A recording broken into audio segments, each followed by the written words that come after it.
Welcome to my video. Today I am going to draw a lily flower with colored pencils.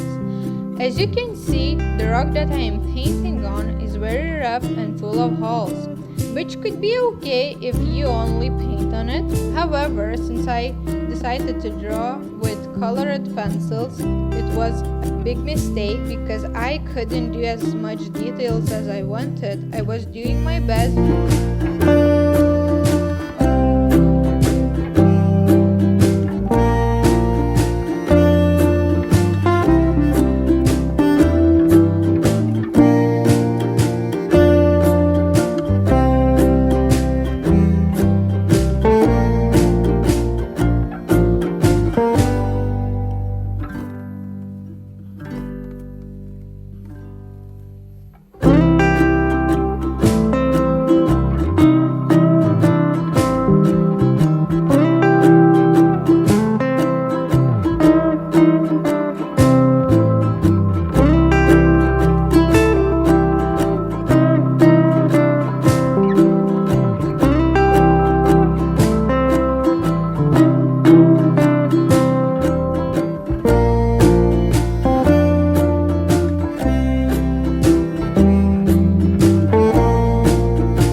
It looks really bad. Although I failed to make this drawing to look good, I still had a good time and it was fun to make it. I guess that the most important thing to me is just to try to do something without being scared to make a mistake and even fail with it. And I wish you the same. Always try to do your best. Even if something goes wrong, maybe the next time it will look amazing. Who knows, right? And if you would like to see my art journey full of experimenting and creating something cool, then please subscribe to my channel to do not miss it. And if you have any suggestions, what would you like to see in my future videos, then leave a comment and let me know. As always, thanks for watching and see you next time. Bye!